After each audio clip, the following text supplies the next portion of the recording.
नमस्कार मित्रमंडळी, दुसऱ्या पार्टमध्ये आपलं स्वागत आहे. तर काही वेळ थांबल्यानंतर आमचं मायग्रेशन सर्टिफिकेट मिळालंच. ज्या कामासाठी आम्ही एवढा लांबचा प्रवास करून आलो ते काम अखेर पूर्ण झालेच. आता वेळ होती थोडा रामटेक फिरायची. तर सर्वात आधी आम्ही फ्रेश झालो आणि मग निघालो रामटेकच्या प्रसिद्ध राम मंदिराकडे. दुरूनच मंदिरचे दर्शन होत होते. डोंगरावर वसलेले ते मंदिर आणि आजूबाजूचा निसर्ग पाहून मन अगदी प्रसन्न झाले.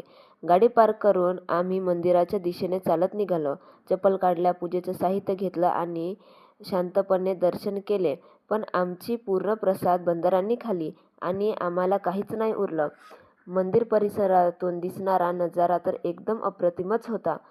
उंच डोंगर, हिरवीगार झाडे आणि दूरवर वसलेलं रामटेक शहर. हे सगळं पाहून वेळ कसा गेला कळलाच नाही. त्यानंतर आम्ही तिथल्या काही दुकानांमध्ये फिरलो. काही वस्तू आवडल्या, पण त्यांची किंमत थोडी जास्त असल्यामुळे आम्ही फक्त विंडो शॉपिंगच केलं. तेवढ्यात हलका पाऊस सुरू झाला आणि काही क्षणांनी आकाशात सुंदर इंद्रधनुष्य दिसलं. खरंच त्या क्षणाने संपूर्ण प्रवास आणखी खास बनवला. त्यानंतर आम्ही नागपूरजवळील आंबोरा ब्रिज पाहायला गेलो. हे बघा, नागपूर ब्रिजच्या सुरुवातीस किती सुंदर आहे. मग ब्रिजवर पोहोचून ब्रिजवरून दिसणारा शांत पाणी, थंडगार वारा आणि सर्वात सुंदर म्हणजे मावळता सूर्य, हे सगळंच मन जिंकून घेणारं होतं. संध्याकाळ होताच पाऊस पुन्हा सुरू झाला.